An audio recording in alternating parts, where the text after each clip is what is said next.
Australian banknotes are among the safest in the world. To keep them that way, many innovative features are designed to make the notes clearly more secure. Banknotes are printed on polymer, a type plastic, and they have a distinctive feel. A genuine note should return back to shape after it is scrunched up. There are multiple security features in the clear top-to-bottom window. Three-dimensional images are in some notes. There are images that are only visible under UV light, and microprint in several locations. Newer notes have raised bumps that assist the vision impaired. Now, let's take a look at the famous Australians that are featured on each note. The $10 note features Banjo Paterson and Dame Mary Gilmore. Banjo Paterson is an Australian bush poet, journalist and author. He is most famous for writing Waltzing Matilda and The Man from Snowy River. Andrew Barton Paterson was born on the 17th of February, 1864 near Orange, New South Wales. He grew up on the isolated Buckenbar station until he was 5 years old. The family then moved to the family farm near Yass in New South Wales after the death of his uncle. The farm was close to the main route between Melbourne and Sydney, where for the first time, he saw bullock teams, the Cobb and Co coaches and drovers moving the livestock herds. This is where his inspiration is said to have come from, for his future works. At 10 years old, Banjo was sent to Sydney Grammar School. During this time, he lived in a cottage called Rock End. This cottage is now listed on the New South Wales Heritage Register and operates as a restaurant. He was admitted as a solicitor in 1886 in Sydney. In the years he practiced, he began writing for the Bulletin under the name The Banjo. He became a war correspondent for the Sydney Morning Herald and the Age newspapers during the Boer War.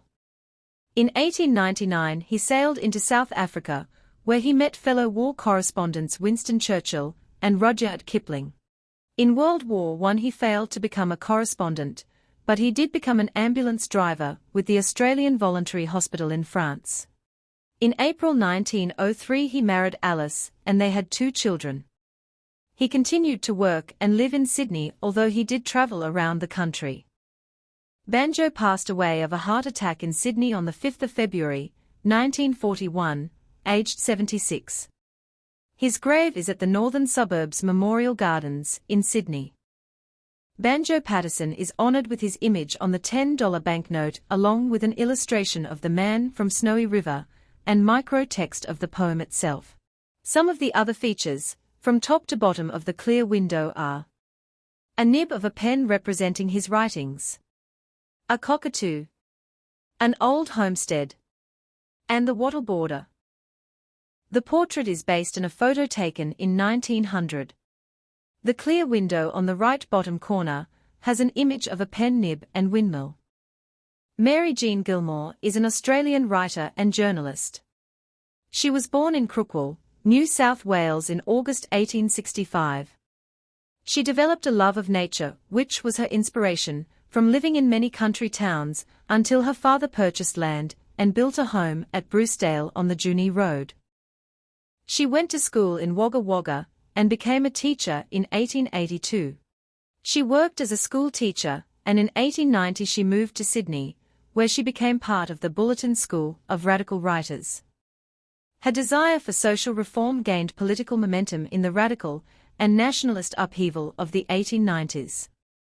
She protected her teaching career during this time, writing under pen names. In 1897 she married William Gilmore, and the following year gave birth to their only child, William. In 1908 she started writing for the Worker Labour paper, of which she was later to edit a section for 23 years. In 1928 she was a founding member of the Fellowship of Australian Writers and of Sydney's Lyceum Club. During World War II, she captured the hearts of Australians with a stirring call to patriotism in the poem, No Foe Shall Gather Our Harvest. In her later years, she separated from her husband and moved back to Sydney, and enjoyed her growing status as a national literary icon. After the war she published volumes of memoirs and reminiscences of colonial Australia, contributing much material.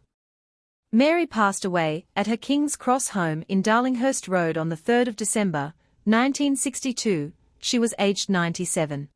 3 days later, Sydney witnessed the first state funeral accorded to an Australian writer since the death of Henry Lawson 40 years earlier. Mary was laid to rest with her husband and son, who had both died on the farm in 1945, at Cloncurry Cemetery, Queensland. To honour Mary's life, her image appears on the $10 banknote.